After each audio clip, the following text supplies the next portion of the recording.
What's going on? Welcome to the Block Party Podcast. I'm your host, Kyle Blockbuster, and I thank you for viewing. Today, we have a beautiful new episode with a man that has a band, and he is ready to talk about his band that, at the end of the day, is starting to get a little bit of headway online. People are starting to talk about them, and from the local scene, from what I've been seeing, people are getting interested in them, and I wanted to bring him on because he is, other than just a middle school buddy of mine. I just really wanted to talk about his band because I have been listening to them nonstop recently because they just dropped a new album. But I'll let him get into that a little bit later. But before we even get into that, of course, we have our co-host Dan, and we'll get straight into it.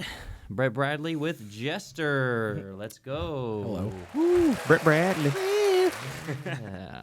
All right. So you probably haven't heard of this podcast, have you? I have. I listened. Yeah, I listened to it, man. We're famous already. I listened to the Merc episode, and it was great. It was really cool. I don't know Ian super well, but like I've met him at Guitar Center a few times, and I've seen some of his TikToks and listened to a little bit of his music. So it was cool to see him on something like this, kind of. Hell yeah. Talking about his journey, and it's cool to see you doing this, man. This is a awesome format, and I think it's exciting. I'm very happy and pleased to be on it. Hell yeah. Well, I'm glad that you're here as well, man. So just to kind of give the lowdown on me and your relationship in our past. So we went to middle school together. We were really, really good friends. We also, I also still consider us friends. But you went to LCA, I went to Acadiana High, and then we kind of just went our separate ways. But I think we had hung out maybe once or twice after that. I think I came to I don't remember the dude's name, but we had went, me, Trey, and you had went to this dude. He had black hair. I can't remember what his name is. I have no idea. Nick, maybe? Maybe Nick. I don't know. I'd have to ask Trey. Was it a show or? No, this was a long time ago. This was like maybe freshman year. Yes. Okay, I remember. That. Yeah. We had just kind of hung out at their house, and I think we played some what you call it? Not freeze tag. Hide and go seek. Yeah. Wow. Okay. That was a long time ago, bruh. Pulling some memories out. Yeah, man, have to make us remember some shit today. Oh yeah. But man, before we even get into nostalgia, let's actually get into the band itself. All right. So the name of the band is Jestr. Right. Jestr. Y'all just recently had a show, correct? Yeah, we played at Blue Moon, I think was our last one. Although I don't remember the date. It was at the end of April. End of April. Yeah. I just remembered seeing it on your Instagram and stuff like that. Yeah. It was like the Blue Saloon or Blue something. Blue Moon Saloon. Yeah. Oh, yeah. Full House. It was all right. It was a very good show. Hell I don't yeah. know if I would go so far as to say Full House, but it was really cool. I feel like you're big into modesty here.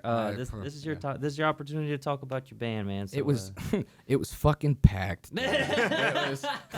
Bras everywhere. Oh, you have no idea. You know what? Actually, that's funny because there's been like a reoccurring theme at our shows where one of our buddies brings a pack of underwear and throws it on stage. Oh, that's hilarious. So like, there's different pictures from different shows of me wearing like boxers on my head, and people are starting to kind of like, "Oh, is that like y'all's thing?" I was like, "I didn't plan it to be, but y'all want to toss them on up, I'll take it." Hell yeah. Oh yeah. We're gonna remember that his next show. Oh God. That'd be great. Man, so before I even ask you about how y'all get started, I gotta ask you, because this is the burning question that I have. What is swamp pop punk? Swamp pop punk. Yeah. That is. So it's like there's a few bands around here that have come and went that go by swamp pop, and I just thought it was like a dumb kind of like play off. Like, yeah, we're swamp punk. But yeah, nothing deeper than that. I'm not even from Louisiana, so whatever. Heard that. So how'd y'all even get started? Yeah, so Jestr started off as I guess it was like a solo project kind of, or like an idea thing. so my old band, Vokea or Soul or whatever you may have known it as, broke up, and then I started working like a big boy job, and I kind of stopped playing music for a little while, and I just got antsy and wanted to record some stuff, and then I did, and that's that's kind of what Jestr came from. I went through a couple of different names for it, just trying to figure out an identity, but eventually I landed on Jestr, and then I pulled the boys in after that. So Nice. it's cool. Are any of the people that are in the band now from your old bands? Yes, the drummer Austin Wood. Shout out to Austin. Austin. He was the drummer in my old band, and the other guys in the band they were a part of something. So our bass player Alex, he had like a solo instrumental thing that he did for a while, and then Zach, our guitar player, he was in Yabba, Pagoda Mambo. He's in Mangata right now. I mean, he's just been in a slew of bands. So. Shit. Yeah, Oh wow. Well, heard that. So whenever you decided to get like a new band started, you just had people in your phone, called them up like the 18. Yeah, pretty much. So Austin was the go-to guy. I was like, if I'm gonna have a drummer in anything that I do, it's always gonna be Austin. Makes sense. So I hit him up, and then Alex was somebody that I didn't really know. It was like more of a mutual, like, oh, this dude I know knows this guitar player. Right. Oh, okay. And I had posted something about looking for a bass player, and he was like, I'll do it. I was like, Oh shit. but you play guitar, Mm. like way better than me too.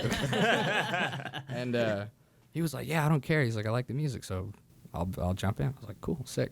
Hell yeah. And then Zach, I kind of had to, I was like, hey, I know you're in like 25 bands, but you're really good. Do you want to be a part of this thing? He's like, I don't know, man. I'm in 25 bands, so I don't know. I was like, all right. I was like, well, just listen to it and let me know. And then a couple of days later, he hit me up. And he's like, hey, do you want to get together and jam? Yeah. Like, cool. So I feel like people, that respect your talent realistically. Yeah. Yeah. That's what I was about to say was you definitely have my respect whenever it comes to the art itself, because I mean, sometimes you'll have people that'll come out with an album and it gets a little it's hard to hear the entire thing, but I've listened to y'all's twice. Sure. Wow. Yeah. Thank you. Not a it's problem. really I good. mean, Yeah. Ghost of You. I mean, I know I did some promo for y'all in the past, but dude, Ghost of You is actually a hit. It's man. a banger, man. Yeah, Thank you. dude. Thank you. Not a You problem. give me a little bit of that Weezer vibe. Oh, God. Dude. Yeah, no. Yeah, like well, that's Okay, not in a bad way. not in a bad way. No. No, I know, but it's such a meme now that Yeah. people are like, Yeah. hey, you like Weezer? I'm like, ugh, no. It's fucking gross. Right, heard it too many times. Well, the reason why I'm glad that he said Weezer is because the music itself, it reminds me a lot of the background music from any of the American Pies, Okay. any 90s movie, high school Yeah. style movie, like Yeah. all that. I feel like I literally want to design a movie just so I can put Yeah, that yeah. in there. It's like You're it the just goes background so in. music of my life. Right. Oh, Like, yeah. Well, nice to know we're just background music. To you guys. Jesus. In a good way. No. Well, it's funny because that whole like I'm so shaky. I'm sorry. I'm not. no, like, you're good. Coffee. I have epilepsy. Understood. It's all right. No, but like a lot of that music or that influence came from like the pop punk age, early 2000s. And I was kind of one of those dudes in middle school. I'm sure you even remember some of that. I was just like, I don't listen to that shit. Right. But when I was 22, 23, I started working with a buddy of mine, Jason, who sings in Druid. Okay. And I was kind of like dogging him a little bit on it. And he was like, you literally don't know what you're talking about.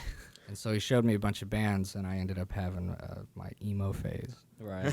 23. It's like, fuck, you know. But, yeah, so it just hit all at the right time, and that's why the music kind of sounds a lot like that. Yeah.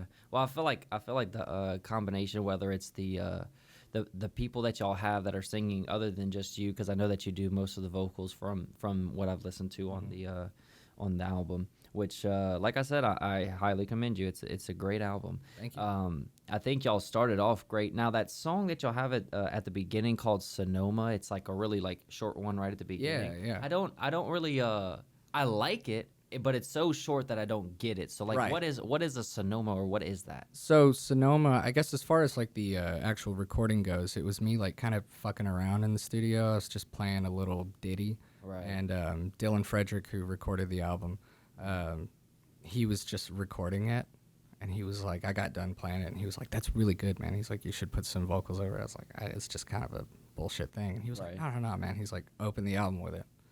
It's like, okay, and so we did that, but Sonoma it's like my favorite place ever. Sonoma West Coast State Park, I think, in California. Nice. And took a trip out to California in 2018, and it was this one little, like, ducked off area. Pulled up there in the van and just kind of sat, and it's like it's a fucking cliff, and there's all these crazy flowers. They're just red and blue and purple and all this shit, and the ocean's crashing against the rocks. And I was like, damn, this place is fucking crazy. Oh, so, yeah. Song's just kind of like a ode to my favorite place, I guess. Hell yeah, like a remembrance. I love that shit. Yeah. So where does the band name come from?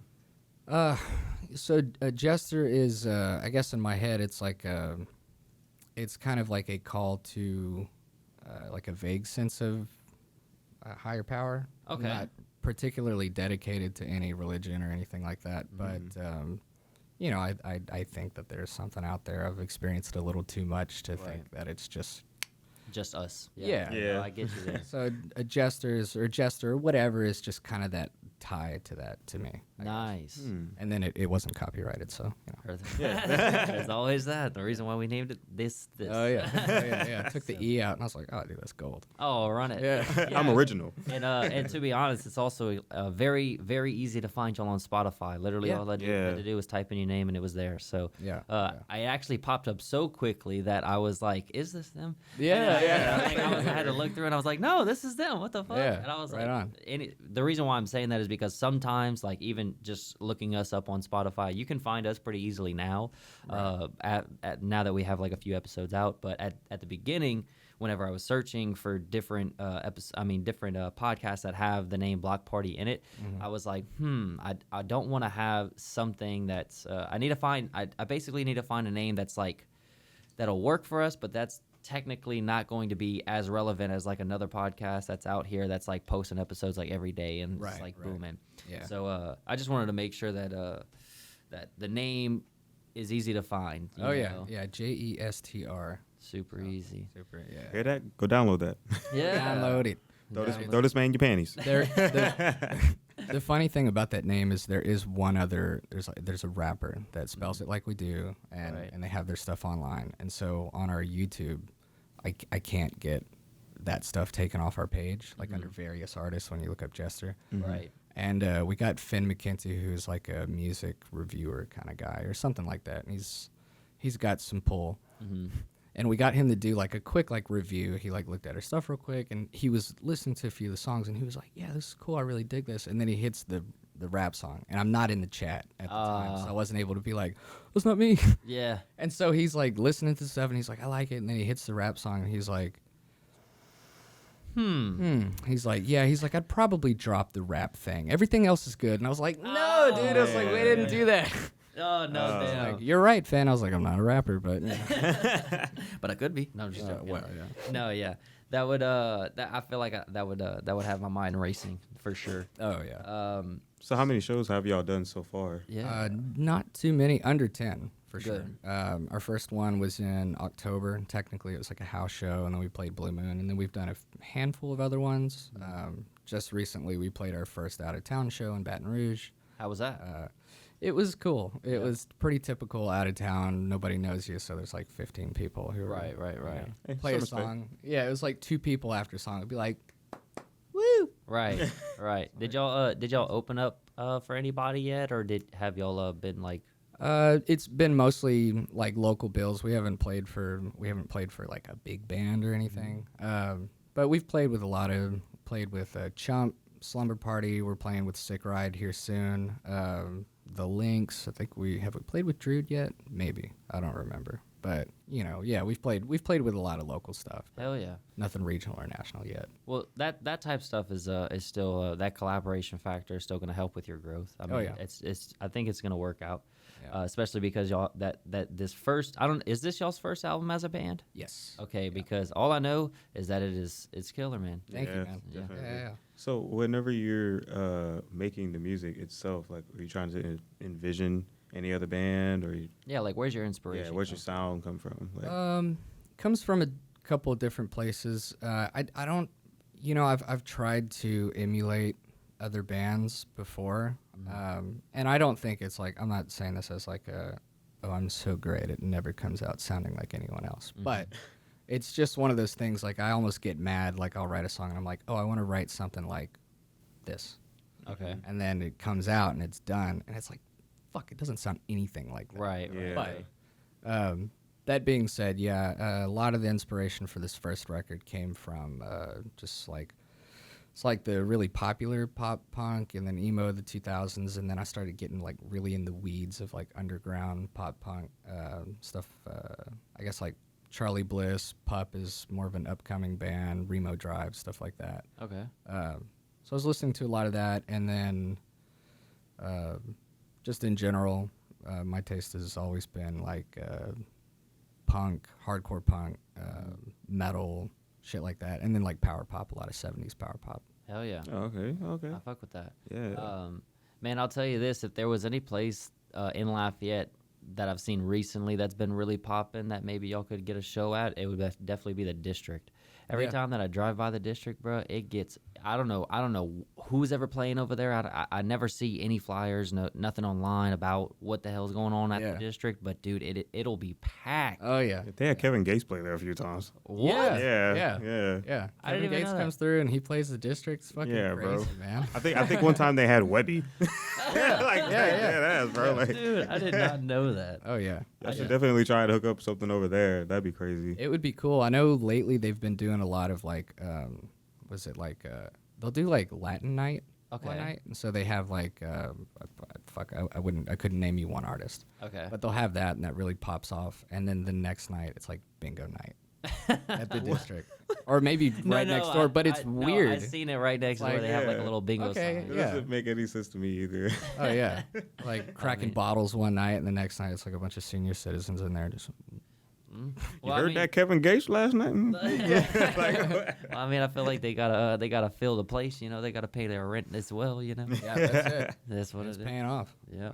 So I'll tell you my top 2 favorite songs from the album so far, and then we can kind of just get into normal casual talk and chilling. Cool. But so the songs that I like so far is "Ghost of You," obviously, and then "Hades." Yeah, dude, that one is deep. Right on. Thank Very you. deep. Yeah. Tell me about Hades. Where'd that inspiration, if you can kind of come with it? Hades is about it's about the devil. Mm-hmm. It's I guess it's kind of an allegory for being like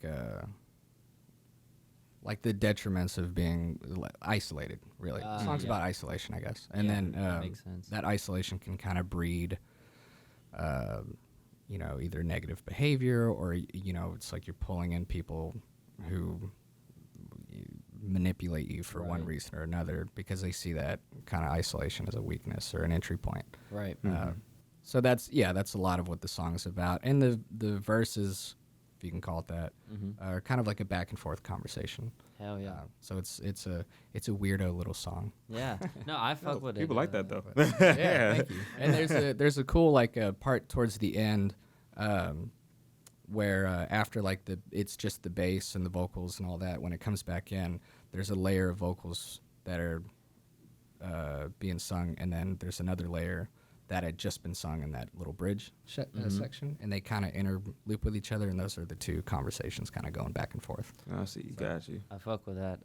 Dan is a world-renowned, not self-isolator, but a what's it called? Introvert. Yeah, an introvert. Yeah. No, So I feel like he might be listening to that in the car on the way back. I really liked Birth of a Charleston. yeah, I really man. like that one Yeah, too. that was Yeah. cool. Shout out to Katy Perry. That's all about her. Really? Yeah. Hell yeah. Yeah. Talk about that one. There's like an interview. It's been years now since I've seen it, but there's like an interview where she did this thing, and it was like the therapist would come in and was like, they broadcast like basically a therapy session. She was talking about like the perils of being famous, and I was like, damn, dude. I was like, you can't even fucking have a therapy session alone vulnerable. when you're Yeah. that famous. And so Yeah. the whole thing, I was like, is it worth it? Right. You know?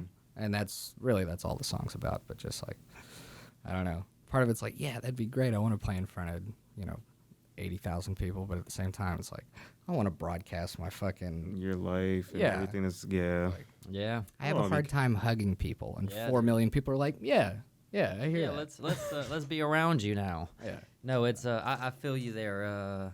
I've gotten my little glimpses of fame, and things have gone in a good direction. But I'll still tell you this: I have been more personally self-isolated in trying to continue that growth than anything. So I'll tell you that regardless of what it actually feels like to be at the peak of fame or not, I feel like it can't be as exciting as people deem it to be. Right. Yeah.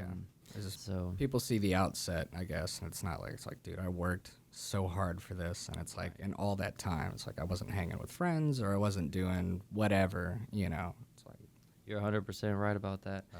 And you don't get all those moments back, so it's like you got to kind of decide whether you want to chase this dream or whether you want to build with the people around you or whatever the heck that it is. Hopefully that you can obviously figure out a way to do it all at once, but I'm sure in somebody like Katy Perry's mindset, where you're going through an entire therapy session and then that gets broadcasted to the world, I'm sure that's not gonna that's doing the opposite of what you're looking for, Yeah. It's pretty, I don't know. It definitely feels like all of that isolation did pay off, though. Considering that considering you're coming out with a great band, and then y'all are sounding basically like y'all should already be on the radio. Yeah, Yeah. thank you, Like- man. or in movies. Yeah, I'll take it. Like Kyle told me, what album that y'all had dropped, and he was like, "Hey, listen to the album first." I'm like, "Cool." Put the album on. I was like, "Oh yeah, this man's definitely getting pussy." Yeah. Oh yeah. Oh, the face. It was almost like a face of disgust. Like, not yet, man. Not yet. Me? Pussy? No. Gross. Gross. I'm still a virgin. Nice. Hey, bro. wish. Virginity rocks. That's right. But yeah, so I'll tell you this: the songs, they remind me of American Pie. They remind me of like 2000s, 90s high school music. But regardless, I mean, you got good music, man. That's Hell yeah. A1. Thank you, Now, other than just the music that you're playing in the band that you're in, what have you been up to? Like, what have you been up to over the past? What has it been, like 9 years? Yeah, Something like that. It's been a long time. It's all music, but that. really, just working. I work to do the music thing. Nice. Yeah. A lot of that has been like since Jestr started, I've learned how to make shirts. Hell yeah. I really didn't know how to do all that, but I was thinking, especially whenever everything had happened in 20. Can we talk about that on the podcast? Yeah, talk about whatever you want. Okay, I didn't get it. Like, okay. Yeah, No, nothing's no. gonna get. Yeah, all right. I know some YouTubers are like, when the thing happened, what I mean. Yeah. No, go ahead. Talk through your mouth. Yeah. Whatever you want. Yeah, whenever COVID hit, it was just kind of like, the cost on everything went up. So, like, Right. shirts are already expensive as fuck to get made. So I was 100%. like, okay, I was like, maybe if I can just learn how to do this, I can save some money. Right. So, I went through, like, hand painting shirts and trying to figure out the mix so it doesn't wash off. And Right. then I tried to figure out how to do the vinyl thing, which has been cool, and that's been working out. It's rough. I've done it before. Oh, my God. Had a job doing it. What Yeah. a fucking pain in the ass. dude. Yeah. Jesus. Heard that. But yeah, I did that, and then started messing around with like some cinematography. Not enough to like do anything really Right. cool, but just wanted to go out and film bands. Give me a reason to go out to shows and stuff. Right. So I started doing that. But outside of that, yeah, mainly just work and then clean my house. Heard that.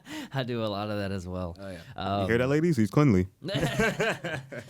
But yeah, man, that's I think that's sick, especially getting into the world of media, because currently, I mean, we're in a state of the world where if you put out enough content, sooner or later something's going to take off. Yeah. For example, like just the other day, I didn't repost it or anything like that, so there's technically no outside help. But Dan had posted something from the podcast on his page, and he has like 70 something followers or 80, I don't 80 care about followers that. or something like that. Regardless of get him to 100. No, regardless. No. Regardless of the fact or whatever, he posted it and he got 10,000 views. And this Oh is my like God. this is his Okay. second or first video that he's ever posted Yeah. online or whatever. So Yeah. So let's talk about how we can get your band a little bit more out there. What's some marketing techniques that you're currently using? Yeah, so you know what? It's like I get into these pits where I just don't do social media, and I need to understand. Totally need to work completely on that. understand. But I just, it's like Literally. sometimes I'm like, hell yeah, dude, and I'll just post whatever. Right. But yeah, the last like 2 or 3 months I haven't been doing shit. I need to. Mm-hmm. But I was trying to do the TikTok thing for a little while, and I just couldn't quite find whatever niche I needed to do. Mm-hmm. I was doing covers for a little while, and I'd post it, and I was like, "Ooh, look at it," and nobody gave a shit, which was fine. I think my highest one was like I did an acoustic cover of Britney Spears' "Toxic." I got like 3,000 views. I was like, Yeah. Right. But yeah, I kind of dropped off on that, and then I've mainly just been focusing on Instagram because it's more of a local outreach, it seems, and that's kind of what matters to me right now is getting local eyes on the band and regional. Right. Yeah. So I've been pushing on Instagram as much as possible, and then just being authentic. Like, I'm weird as fuck when I'm home alone, and I live alone. So when I feel goofy or whatever, I'll just film some shit. I'm just like, hey, look at my band. Look how weird I am. Right. People are like, this dude is fucking weird. Yeah. But I like music's all right. Yeah. Well, the thing is, I mean, it's you could be as weird as you want to. If you got a quality product, you got a quality product. So I mean, at the end of the day, that's what you got. That's it. Sell them on the weird. Yeah, sell them on the weird. Well, I'll tell you this. So from a marketing standpoint, I'll tell you that you don't have problem with making music. That is your A1 key. If you had somebody that could just take care of all the rest for you, it would be like number one. Obviously, so my dad had a band growing up, or what I say growing up, literally since he was like 12, since he could hold a guitar. He was in a band and just kind of stayed in bands throughout his entire life. But his biggest takeaway. So first off, he wasn't in the biggest technology advanced society that we are currently in. So he didn't really have the internet to kind of propel his world that he wanted to be in. But his big thing in the time was he would try to find a manager, then he would pay this manager X amount of dollars, and then the manager would just run off with the money. Right. And so at the time, whenever you're like in the 90s, early 2000s, and then a little bit in the 80s,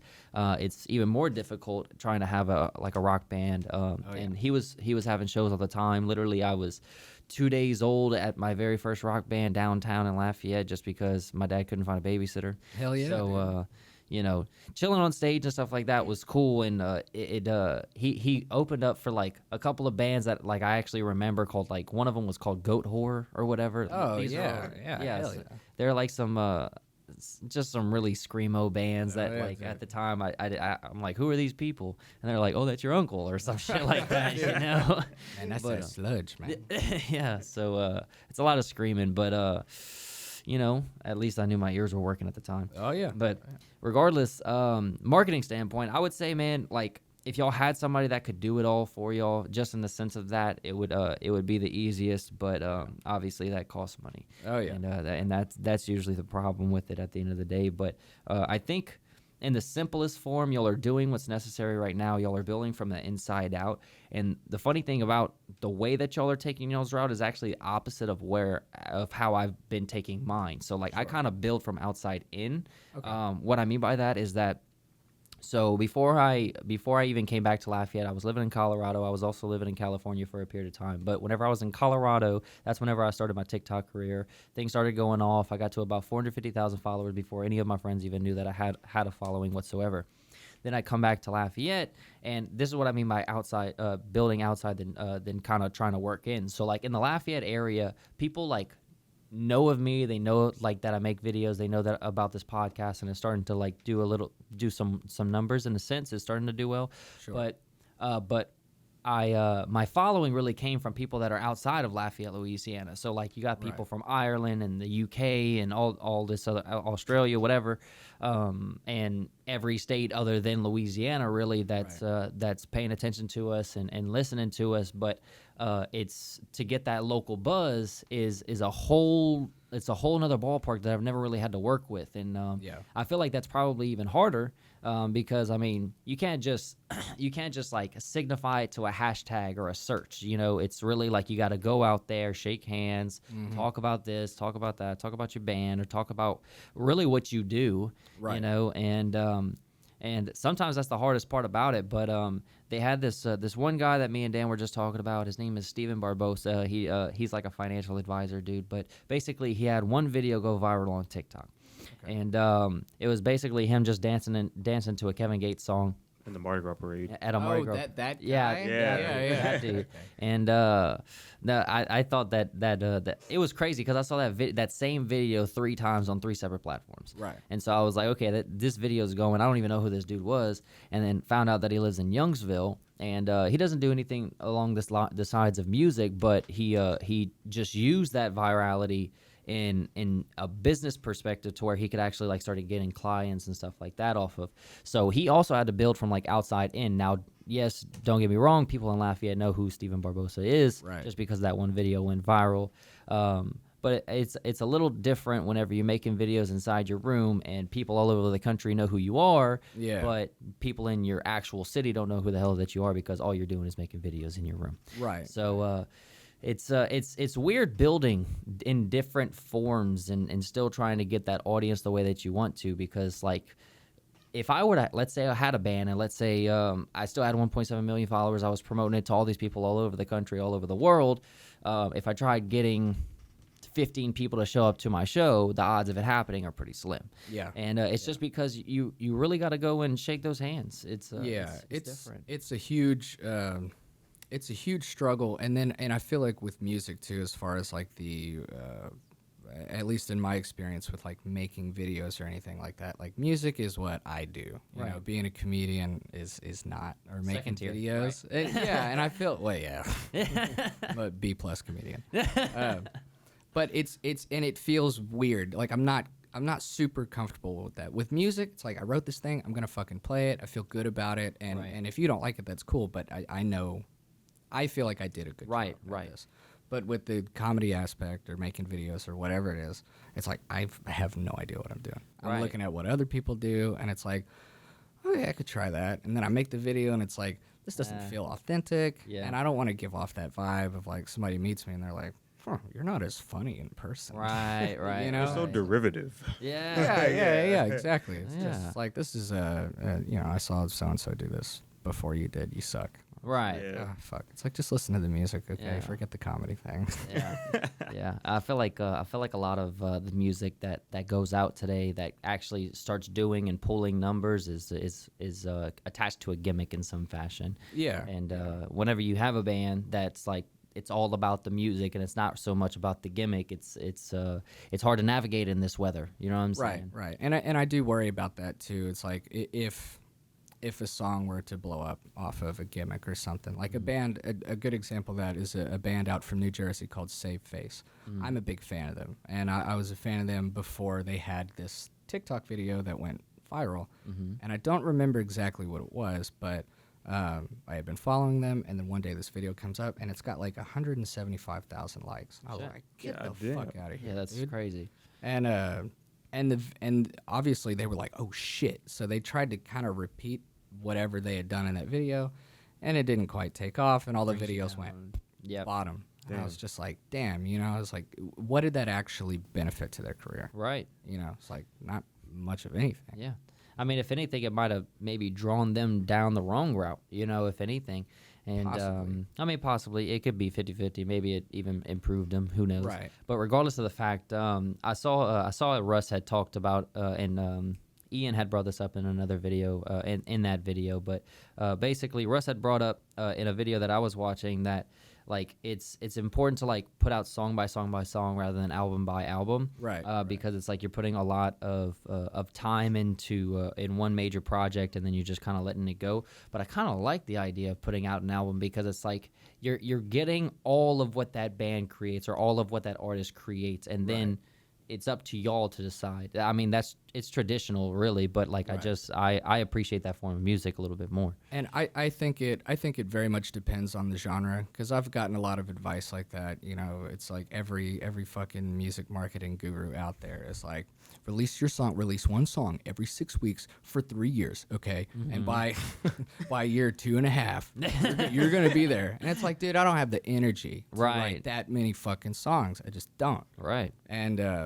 but it also, you know, it depends on the genre. You know, if you're doing more contemporary, like whatever's working right now, you can probably get away with doing that, for sure.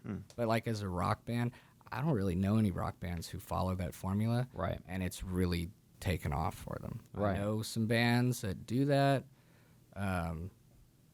but it's like I lose interest, because like, okay, they put out a song 3 weeks ago, cool. And then they're not very consistent. And it's like, just give me the fucking album. Okay? Right, just exactly. want to hear more of the band. Right, exactly. And I feel like those diehard fans fall in love with the people because of the albums that they put out. Because it's like you're putting together a piece of work. It's like if you were an artist that paints, right, and you were to go the route of putting out an entire album, you would basically be creating like 10 pieces of artwork and then selling it in total, rather than creating one picture and then trying to sell it on eBay, and then painting one picture and then selling it on eBay. Right. Like I said, I think the best art or whatever is created in a composed sense, where it's like it's all in one. One track goes to another track, goes to another track. But like I said, we're living in a different world right now. You know. Right. And it's like, you know, that can work for certain artists, whereas it doesn't for others. So like Doja Cat or somebody like that, they can put out a bunch of singles, and it's gonna work out, because that's just the format and kind of the realm that they occupy. Right. But like if you were to, right, yeah. But if you were to take like say like Nirvana's Nevermind, and you broke up all those songs over the course of a year or 2 years or whatever, it wouldn't have had anywhere near the impact, because it's absolutely not. You might get 1 or 2 hits, and it's like, cool, right on. But after 2 or 3 years, it's not going to be like the album that changed the world. Right. It's gonna be like the 2 singles that changed 6 months. Right, exactly. You know, it's like, cool. Yeah. I mean, I feel like we're at a state in the world where we're just kind of playing off of attention span, and it's like, for example, whenever you had came with me with that song idea, and we were looking to advertise, I was trying to think of different ways that we can do it, and it would make sense on TikTok. Right. And so my first thought was, and I'm sure that you were like, oh, why is he going this route? No. But my first thought was, okay, we need to find the 15 seconds in the song that whether it's out of context or not, it will go viral. And that was my only thought process, because that's been my thought process for over 4 years. Sure. And so that's whenever I was listening to the entire thing, and I just kind of like picked out the words that made the most sense, to where if I were to make 40 comedy videos with this, then it would take off. Right. But it's still that process of it's not like you're a rapper that's just taking like $15 beats, throwing it on what you call it, or on FL Studios, and putting out a music every other week. It's a whole different process. You got to get four different people to come together, practice on a week by week basis, to a point where you can get that local buzz, and then hopefully virality. But you don't have any shows coming up right now? We're going to be playing June 25th at Atmosphere. We're going to be playing with Sick Ride and Slumber Party, 2 local bands. I don't think Slumber Party has anything released yet. I do think they're working on some stuff. Sick Ride has a couple albums out there. They're really, really good. If you guys get a chance, or any of you guys, go check it out. They're great. Hell yeah. So Sick Ride. I haven't heard of them, but Sick Ride. They're a 2-piece. Bass and drums. The bass it's a whole thing. I wouldn't know how to describe it, but it's fucking awesome. I think what's the genre? It's a disco death rock, I think is what they call it. Okay. And they put on a hell of a show. Hell yeah. Yeah, they're great. Nice. And they're local, you said? Hell yeah. Yeah, I've known those 2 guys for a while. Sweet. Well, so my videographer, his name's Jacoby. So I do the majority of the editing for this podcast, but But anytime that I'm trying to do like any extra work or anything like that, I need a second set of hands. He's really my go-to, and he's been recording a good amount of bands downtown. And if y'all ever need somebody or whatever, just hit us up. Hey, yeah, that would be great, man, because we need to get some. Well, We need to get some live footage. Well, you know Jacoby, huh? Or you've never met him? Jacoby, did we go to school with him? Because that name sounds familiar. But I don't know if he went to Judy's. I don't know. Actually, Dang. I don't know what middle school that he went to. He went to a different one, definitely. Yeah, But probably. Jacoby Gloyd. Yeah.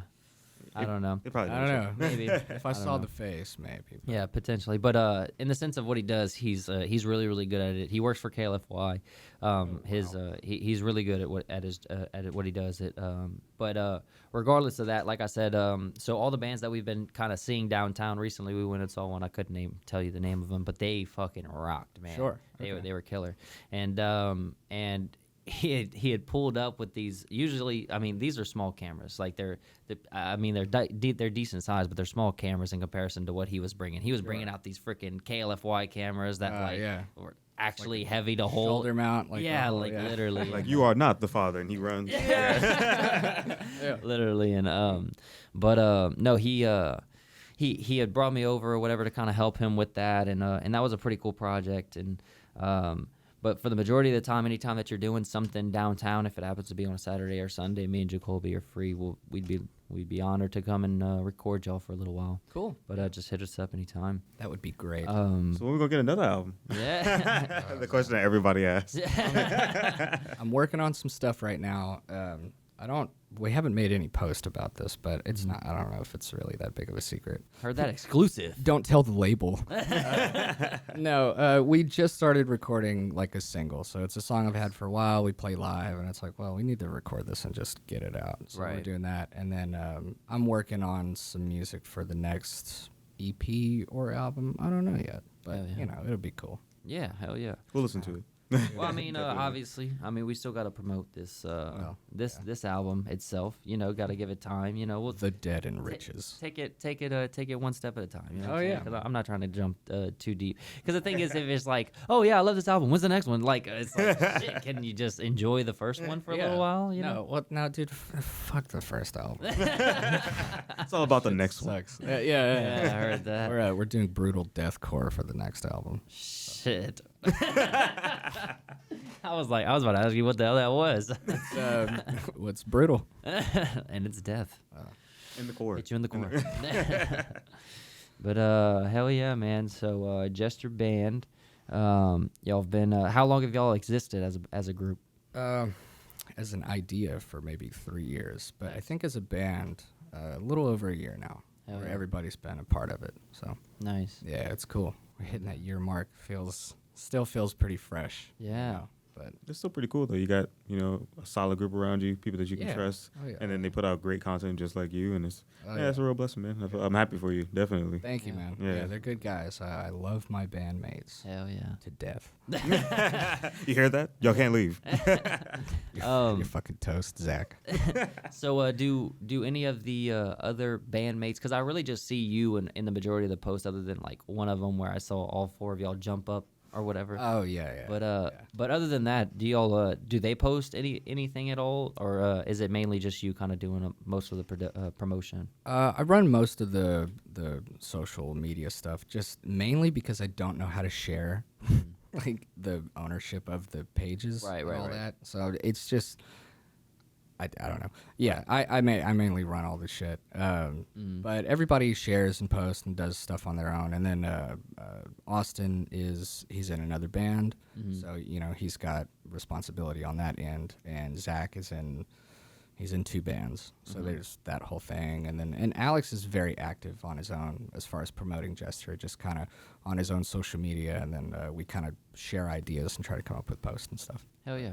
Okay, Yeah. cool. It's mainly my face because everybody's camera shy. No, yeah, I get that. I get that too. So am I, but I'm just like, I don't care. Here's my fucking double chin. Look at that. Take it. But hell It's those yeah. lives. yeah, dude. But So what's your plans for the future with this band? Kind of just to keep putting out different types of music, or is it going to be primarily albums? Or you just said that EP maybe. What's kind of the plan with it? Yeah, so it's I haven't decided on like the format of it. I'd like to do an EP. I think it'd be nice just to hold over until we get another album out. But my main thing with the band, as cliche as it sounds, is to never make the same album twice. So Nice. for the next one, I definitely am. I want to change up kind of the production style. The Dead and Riches is very clean, really is polished, I guess. And so the next one I wanted to sound like a little shitty. Right. Just so people are like, ooh, like they're kind of Ooh, grungy. yeah. So I want to do that. I have some ideas for, I don't know, like tuning down, maybe drop the tuning a little bit to make it a little chunkier. And, but yeah, I mean, just constantly evolve and just be weirder.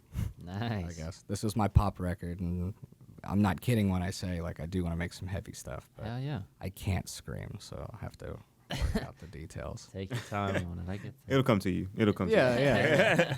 Don't rush it. Step on my foot. That's what I felt like it sounded like for the majority of the music that my dad came up with. Man. Oh yeah. But yeah, man. So I'll tell you this: it's good music. Coming from somebody that does not listen to much pop punk, it's good music, man. Thank you, I man. really do appreciate the songs that you're coming out with, and hopefully the marketing side comes to y'all a little bit easier. Obviously, for anybody, period, it's hard as fuck. Oh yeah. And it's all a lot of niche related stuff, you know. Yeah. Do you know anything that you were kind of leaning towards whenever it comes to y'all's market, whenever it comes to your niche? Like as far as like subgenre or Or like just the type of videos that you wanted to try to make, because I want to figure out a way that I can kind of give you the proper advice to where maybe you can go ahead and be like, oh, okay, maybe this is what can Right. help us or something. I guess the main thing is just to be just to be as authentic as possible. I mean, like the whole there's Eric from Heart Attack Man. It's a band from Ohio. They're so good at their social media, and it's just him being like really stupid and really overly aggressive. Like one of the things for the band that's been a constant for the last couple of years is every time he'll do a video or make a post, he's like, "Hi, it's me, Eric from Heart Attack Man," and it all came from kind of like a joke of like when like vloggers make a thing, and I'm like, Right. hey guys, it's me from blah blah blah blah blah, Right, here right. to talk about me. And so he was doing that just to be kind of an ass, and it Right. became a thing. And I was like, So he had to keep doing it. yeah, and I like that because it's so stupid and so goofy. It's endearing. It's literally, yeah. Right. I wasn't a huge fan of the band at first, but the social media, I was like, Eric's such a cool guy. And then the more Right. I listened to the music, I was like, this band fucking jams, dude. Yeah. And so I'm hoping maybe to find something in that vein and That makes just sense. be able to. Just kind of grasp. So for me, for example, whenever I was coming up through my social media career, the thing that kind of like took me off was just the first thing that went viral, and then I was like, let's figure out a way to recreate that. Right. And so it's like I feel like that's kind of what happened with him. Maybe he Yeah. he did it as a joke at first, and then people actually took it seriously in Right, a moment or right. so, whatever. So like But, like our shirts, I made a thing. We do a thing where like at shows when people like cheer or whatever, we're kind of like, ew, or like, nah, this band sucks, shit like that. And so we have a shirt out now that just says "fuck Jestr." Yeah. And so like people come up to us at shows and during shows, and they're like, "Yo, dude, fuck Jestr, fuck that band." Yeah. Like, yeah, dude. I'm like, fuck that band, and we've been playing, and people are in the back are like, "Fuck Jestr." It's like, Thanks. yeah, cool, man. Yeah. It's like it's catching on. You know, Yeah. the underwear thing and all that. So Yeah. it's cool. No, I feel like, well, surprisingly, without you even realizing, I think that's a little bit of a gimmick, and that's great because, Right. like, I say that's great because it's like kind of what we're in. So I mean, Right. Maybe that could be the way that you could start off a video. Right. First off, fuck my band, Jestr, Yeah, and then yeah. like go into it or something. Literally don't listen to my music. And people are like, I'm gonna listen to it. Fuck him. Yeah. Yeah, reverse psychology on them. Yeah, I gotta do that. Well, now that I said it, shit. Nobody's gonna watch this. Yeah. They're all watching. But yeah, man. So we are actually already at the nearly at the time. It's been about 50 minutes. It's already gonna be a little bit of editing work for me. But Cool. man. So before we even go, tell them where they can find you. JestrBand on all social media except for Facebook. It's JestrBoy, BOI. I don't know how to change it, and I don't know why it's like that. Other than that, JestrBand, Twitter, Instagram, Facebook, Spotify, Bandcamp, Tidal, and a bunch of other like really weird out there places. Heard that. It's cool, yeah. JESTR. Sweet. Hell yeah. That's it. All right. Well, Dan, tell the people bye. All right, y'all. Y'all remember? Don't look for me.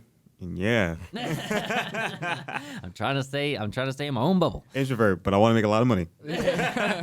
Heard that. Well, thank you so much to JestrBand, Brett Bradley here, with his band. Really do appreciate you coming on. I do want to thank you for that. Thank you, Mr. Blockbuster. Not a problem. Well, anyways, guys, thank y'all so much for checking out this. We just finished creating a Patreon, but I'm not going to give that to y'all yet. We'll kind of get into that stuff maybe in the next episode because I don't want to use this as a promo to make money off of Brett. This is nudes. No, but anyways, guys, thank y'all so much for watching this episode. This was JestrBand, and I will see y'all in the next one. Peace.